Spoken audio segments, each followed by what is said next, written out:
I inaugurate the 100th annual convention of India Pentecostal Church in the name of the Father, the Son and the Holy Spirit. India Pentecostal ദൈവസഭയുടെ 100ാമത് convention ഞാൻ പിതാവിന്റെയും പുത്രന്റെയും പരിശുദ്ധാത്മാവിന്റെയും നാമത്തിൽ ഉദ്ഘാടനം ചെയ്തുകൊള്ളുന്നു. 100 കഴിഞ്ഞപ്പോൾ 102ാമത് വർഷത്തെ Kumbanad convention എത്തി നിൽക്കുകയാണ്.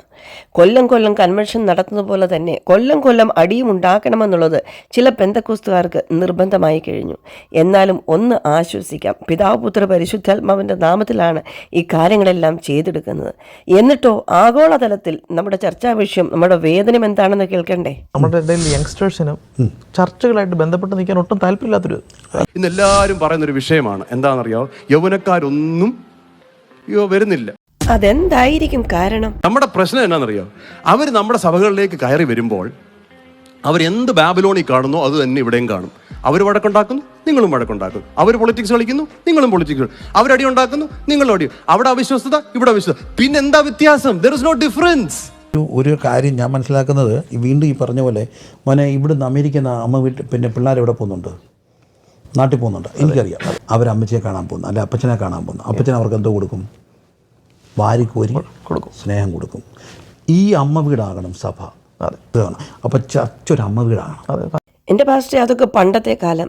ഇപ്പം സഭയിൽ എത്തിക്കഴിഞ്ഞാൽ എങ്ങനെയെങ്കിലും ഒന്ന് നിർത്തിയിരുന്നെങ്കിൽ വീട്ടിൽ പോകാമാരെന്ന് പറഞ്ഞ് തിരക്ക് കൂട്ടുന്ന വെമ്പൽ കൊള്ളുന്ന ഒരു കൂട്ടം ജനമല്ലേ സഭയിലുള്ളത്. എത്തിയപ്പോൾ ഒരു ചെറിയ പ്രശ്നം, വെള്ളമില്ല കുടിക്കാൻ.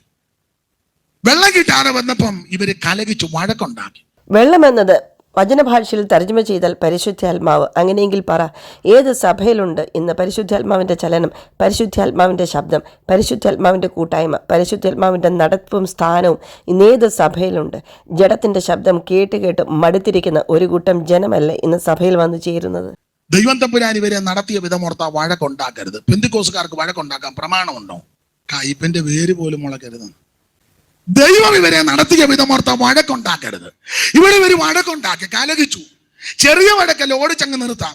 വഴക്ക് രൂക്ഷമായിട്ട് ഇവർ ദൈവത്തിന്റെ വൃതനാകുന്ന മോശയെ എറിഞ്ഞു പെടത്താൻ കരിങ്കല്ല് കയ്യിലെടുത്തു.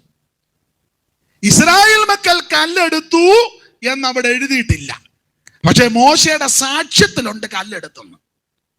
ആ 17-ാം അധ്യായം തന്നെ 4 വായിക്കുന്നത്, മോശ ദൈവത്തോട് നിലവിളിച്ചു, എന്റെ ദൈവമേ, ഈ ജനത്തിന് ഞാൻ എന്തോ ചെയ്യും? ഇവരെന്നെ കല്ലെറിയാൻ പോകുന്നു. അപ്പൊ വഴക്ക് രൂക്ഷമായപ്പം മോശ ജനത്തെ നോക്കിയപ്പോ എല്ലാവരുടെയും കയ്യിൽ ഓരോ കരിങ്കല്ലിരിപ്പുണ്ട്. അത് മോശ കണ്ടു. അത് കണ്ടേച്ചാ മോശ പറഞ്ഞു, എന്റെ ദൈവമേ, ഈ ജനത്തിന് ഞാൻ എന്നോ ചെയ്യും? ഇവരെന്നെ കല്ലെറിയാൻ പോകുന്നു. 20 തപ്പെടുത്തവർ 17-4 വന്നപ്പം കരിങ്കല്ലെടുത്ത്. അപ്പൊ ഇവരെ എല്ലാത്തിനും കൊള്ളാം. തപ്പെടുക്കാനും കൊള്ളാം, കരിങ്കല്ലെടുക്കുക, പ്രാർത്ഥിക്കാനും കൊള്ളാം, പാര വെക്കാനും കൊള്ളാം, സ്തോത്രം പറയാനും കൊള്ളാം, സൂത്രം ഒപ്പിക്കാനും കൊള്ളാം, കൂട്ടായ്മയ്ക്ക് കൊള്ളാം, കുന്നായ്മയ്ക്ക് കൊള്ളാം, ആരാധിക്കാനും കൊള്ളാം, അടിയുണ്ടാക്കാനും കൊള്ളാം, അപമാനം പറയാനും കൊള്ളാം. ഒന്നിനും ഇവരെ മാറ്റി നിർത്തേണ്ടതാ. 15-20 തപ്പെടുത്തവർ 17-4 വന്നപ്പോ കല്ലെടുത്തു, കരിങ്കല്ലെടുത്ത് വഴക്കം, സഭയ്ക്കകത്ത് വഴക്കുണ്ടാക്കി. സഭയിൽ വടക്കുണ്ടാക്കി, പ്രശ്നമുണ്ടാക്കി, കരിങ്കല്ലെടുത്ത് തമ്പേറും സൈത്രമും എല്ലാം ദൂരോട്ട് കളഞ്ഞേച്ച് കരിങ്കല്ലെടുത്ത് എറിഞ്ഞു പടത്താൻ നിൽക്കുക അഭിഷിക്തനെ. മോശയെ എറിഞ്ഞു പടത്താൻ കരിങ്കല്ലെടുത്ത് വഴക്കുണ്ടാക്കിയപ്പോൾ ഇവരുടെ അകത്ത മനുഷ്യൻ ക്ഷീണിച്ചു. അങ്ങനെ ക്ഷീണിച്ചവരെല്ലാം കൂടെ ഏറ്റവും പിറകിപ്പോയി ആ തക്കം നോക്കി അമാലിലേക്ക് പുറകെ കൂടെ കയറി വന്നു. ഇങ്ങനെ അമാലേക്കരായ ജഡികമ നടത്തുന്ന ഈ സഭകളിൽ വരും തലമുറകളെ എങ്ങനെ വാർത്തെടുക്കും? ഇപ്പോൾ ഇവർ പറയുന്നത് മറ്റൊരു സുവിശേഷം. കുഞ്ഞുമോനെ എടുത്തേച്ചു, കുഞ്ഞുമോനെ വീണ്ടും വടിവാൾ കൊടുത്തേച്ചു. വത്സ, കുഞ്ഞുമോനെ നീ എല്ലാരെയും വെട്ടടാ, ഞാൻ നിന്നെ പ്രസാദിച്ചടാ. അതാണോ സുവിശേഷം? ശലോമിന്റെ അകത്ത് അധികാരഭ്രമം കയറി, അധികാരഭ്രമം. അപ്പോൾ കസേരയോടുള്ള മോഹം അകത്ത് കയറി. അതാണല്ലോ ഇപ്പൊ എല്ലായിടത്തും നടക്കുന്നേ. എങ്ങനെങ്കിലും ഒരു കസേര കിട്ടണം, ഓവർസീറുടെ കസാര കിട്ടണം, സൂപ്രണ്ടിന്റെ കസാര കിട്ടണം, പിന്നെ എന്തുവാ പ്രസിഡന്റിന്റെ കസാര കിട്ടണം. ചെല്ല് പറയുന്നത് കേട്ടിട്ടുണ്ട്, എനിക്ക് ചാകുന്നതിന് മുന്നേ ആ കസേരയിലൊന്ന് ഇരിക്കണം. ചിലരങ്ങനല്ല, ചെല്ല് പറഞ്ഞ് എനിക്ക് അതിൽ ഇരുന്ന് കഴിഞ്ഞാൽ ചൊന്ന് ചത്താ മതി. ഞാൻ ദീർഘവർഷങ്ങളായി ഈ കർത്താവിൻ്റെ വേല ചെയ്യുക, ഇതുവരെ ഒരു കസാര കിട്ടിയില്ല. എൻ്റെ ഒരു ആഗ്രഹമുള്ളൂ, ചാകുന്നതിന് മുന്നേ എനിക്ക് ആ കസേരയിലൊന്ന് ഇരിക്കണം. കുറച്ചുകൂടെ മിടുക്കന്മാരും വിദ്വാൻമാരും പറഞ്ഞ് എനിക്കതിൽ ഇരുന്നോണ്ട് ചാകണം. ചത്താലും വിടുകല്ല, കസാരയെ കൊണ്ടാണ് നടക്കുന്നത്. അങ്ങനെയുള്ള ആൾക്കാരും ഉണ്ട്. അപ്പോൾ ഒരു കാര്യം പറയാം, കസേരയല്ല വിഷയം, നീ നിത്യത ചെല്ലുന്നതാ വിഷയം. അപ്പൊ എല്ലാവർക്കും അധികാരമോഹത്തിന് കസേരയ്ക്ക് വേണ്ടി എന്ത് സൂത്രങ്ങളും തന്ത്രങ്ങളും ഒക്കെ ചെയ്യും ആൾക്കാര്. കുതികാല് വെട്ടും, ചതിക്കും, വഞ്ചിക്കും, കള്ളസാക്ഷി പറയും, കാണാത്ത കാര്യം കണ്ടെന്ന് പറയും. ഇതൊക്കെ ചെയ്യുന്ന കാലത്തിലേക്കാണ് വന്നിരിക്കുന്നത്. അപ്പോൾ അബ്ശാലോമിന്റെ അകത്ത് അധികാരമോഹം കയറി. അപ്പനാകുന്ന ദാവീദിനോട് നേരിട്ട് ചോദിച്ചാൽ ദാവീദ് കസേര കൊടുക്കുകയല്ല, ഈ സ്ഥാനം കൊടുക്കത്തില്ല. അത് വിദ്വേഷം ഉണ്ടായിട്ടല്ല, മറിച്ച് അഭിഷേകമില്ലാഞ്ഞിട്ടാണ്. അഭിഷേകം ഉണ്ടോ ഇല്ലയോ എന്നൊന്നും ഞങ്ങൾക്കറിയില്ല. എന്തായാലും ഇതൊന്ന് അടിവരയിട്ട് എഴുതി വെച്ചു. IPC എന്തിനു വേണ്ടിയാണെന്നറിയാവോ? സംഘടിത ശക്തിയാകാനല്ല, മറിച്ച് ഇതിലൂടെ ദൈവരാജ്യത്തിന് ചിലത് ചെയ്യാനുണ്ട്. ദൈവിക മൂല്യങ്ങളെ സമൂഹത്തിന് പകർന്നു കൊടുക്കാനുണ്ട്. എന്നാൽ ഈ മൂല്യങ്ങൾക്കനുസരിച്ച് സഭ മുമ്പോട്ട് പോകുന്നില്ലെങ്കിൽ അടിവരയിട്ട് ഞാൻ പറയാം, ഈ പ്രസ്ഥാനം തകർന്നാലും അത്ഭുതപ്പെടാനില്ല. നമ്മൾ ചിന്തിക്കുന്നത് ദൈവസഭയ സത്യാണ്, പക്ഷെ സഭ തകരില്ല. സഭ തകരില്ല, പക്ഷെ സഭയെ നടത്തുന്ന അമാലേക്കിരയെ ജഡീകന്മാർ വീഴുമെന്നല്ലേ പറഞ്ഞത്. ഞങ്ങൾക്കത് മനസ്സിലായി.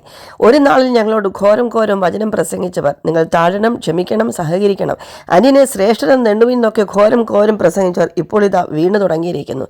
നേതാക്കന്മാരുടെ വീഴ്ച കണ്ട് നമ്മൾ മുട്ടയിലിരുന്ന് കരയണമെന്നുള്ള പ്രാർത്ഥനയുടെ അഭ്യർത്ഥന വന്നിട്ടുണ്ട്. സഹോദര സഭകളായിരിക്കുന്ന ഇതേ പെന്തക്കോസ്ത് സഭകൾ, ഫണ്ടമെന്റൽ ഡോക്ട്രിൻസ് ഒരുപോലെ വിശ്വസിക്കുന്നതായ നമ്മുടെ സഭകൾ, ഇന്ത്യയിൽ ഒരുപാട് സഭകളുണ്ട്, ഒരുപാട് സംഘടനകളുണ്ട്.